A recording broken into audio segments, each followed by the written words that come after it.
गणपत्याय नमः। आज 17 जनवरी 2024 दिन शुक्रवार को माघ महीने में संकटी चतुर्थी या तिल चौथ व्रत किया जाएगा। इस व्रत में भगवान श्री गणेश जी की पूजा होती है। उसमें तिल की बनी हुई चीजें चढ़ाई जाती हैं, शकरकंदी चढ़ाई जाती है और भी यथाशक्ति जो भी फल फूल और मिठाइयाँ हैं वो हम लोग अर्पित करते हैं। और उसके बाद इस व्रत करने से संतान प्राप्ति और संतान की कोई चिंता है तो वह दूर करने वाली होती है। हमें अपने संतान पे जो भी कष्ट आ रहा उसके लिए गणेश चतुर्थी का व्रत अवश्य करना चाहिए। और उसके बाद में व्रत पूजा विधि करने के बाद हमको कथा इस प्रकार सुननी चाहिए। एक शहर में देवरानी जेठानी रहती थी। जेठानी अमीर थी, देवरानी गरीब थी। देवरानी गणेश जी की भक्त थी।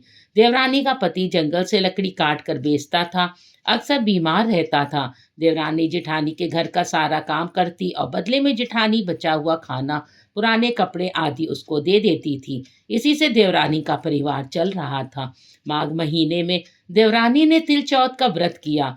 5 आने का तिल गुड़ लाकर तिल कुटा बनाया। पूजा करके तिल चौथ की कथा कहानी सुनी और तिल कुटा छीके में रख दिया और सोचा कि चांद उगने पर पहले तिल कुटा और उसके बाद ही कुछ खाएगी। कथा सुनकर वह जेठानी के यहाँ चली गई। खाना बनाकर जेठानी के बच्चों से खाना खाने को कहा तो बच्चे बोले माँ ने व्रत किया है और माँ भूखी है, जब माँ खाना बना खाएगी हम भी तभी खाएंगे। जेठ जी को खाना खाने को कहा तो जेठ जी बोले मैं अकेला नहीं खाऊंगा, जब चांद निकलेगा तब सब खाएंगे, तभी मैं भी खाऊंगा। जेठानी ने उसे कहा कि आज तो किसी ने भी अभी तक खाना नहीं खाया, तुम्हें कैसे दे दूं? तुम सुबह सवेरे ही बचा हुआ खाना ले जाना। देवरानी के घर पर पति बच्चे सब आस लगाए बैठे थे।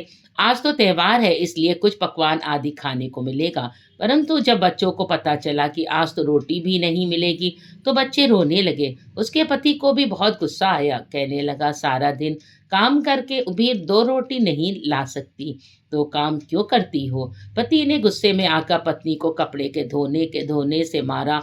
धोना हाथ से छूट गया तो पाटे से मारा। वह बेचारी गणेश जी को याद करके रोते रोते पानी पीकर सो गई।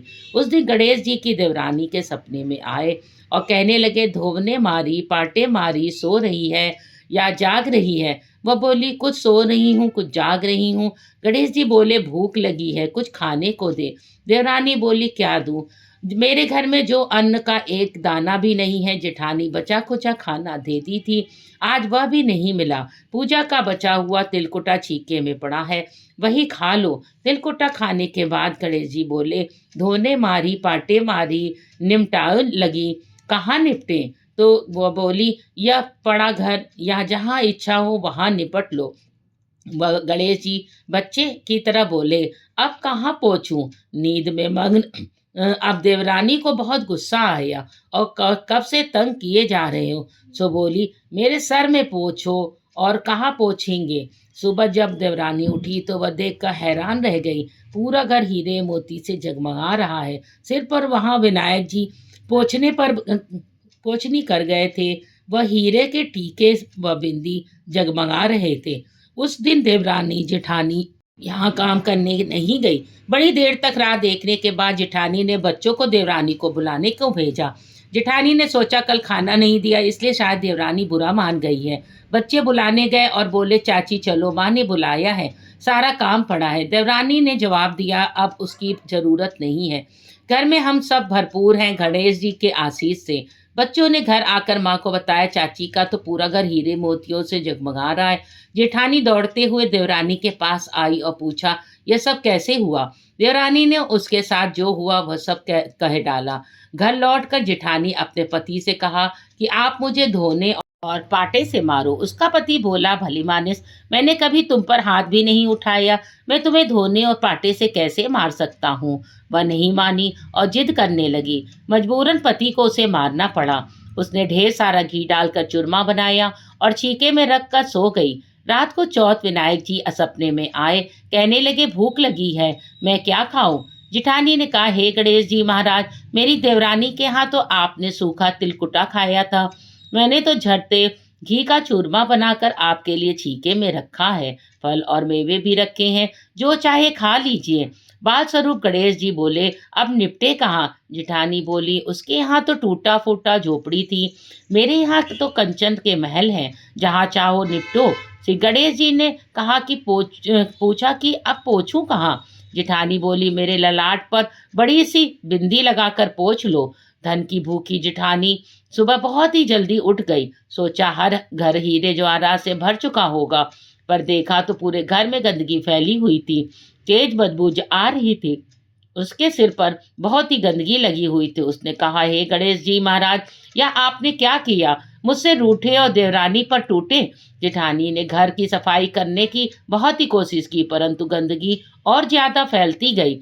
जेठानी के पति को मालूम चला तो वह भी बहुत गुस्सा हुआ और बोला, तेरे पास इतना सब कुछ था, फिर भी तेरा मन नहीं भरा। परेशान होकर चौथ के गणेश जी के मदद की विनती करने लगी। गणेश जी ने कहा, देवरानी से जलन के कारण तूने जो किया था वह उसी का फल है। अब तू अपने घर में से आधा उसे दे देगी, तभी वह सब साफ होगा। उसने आधा धन बांट दिया, किंतु मोहरे की एक हांडी चूल्हे के नीचे गाड़ रखी थी। उसने सोचा किसी को पता नहीं चलेगा, उसने उस धन को नहीं बांटा। उसने कहा, हे श्री गणेश जी, अब तो अपना यह बिखराव समेटो। वे बोले, पहले चूल्हे के नीचे गाड़ी हुई मोहरों की हांडी सहित ताक में रखी हुई 2 सुई के भी 2 हिस्से कर। इस प्रकार से गणेश ने बाल स्वरूप में आकर सुई जैसी छोटी चीज का भी बंटवारा किया और अपनी माया समेटी। हे गणेश जी महाराज, जैसी आपने देवरानी पर कृपा की, वैसी ही सब पर करना। कहानी कहने वाले, सुनने वाले और हुकार बनने वाले सब पर कृपा करना। किंतु जिठानी को जैसी सजा दी, वैसी किसी को भी सजा न देना। और बोलिए, गणेश भगवान की जय, श्री गणेश महाराज की जय और चौथ माता की जय। हमारे चैनल को लाइक और सब्सक्राइब अवश्य कर दे। ऐसी पौराणिक कथा सुनने के लिए धन्यवाद।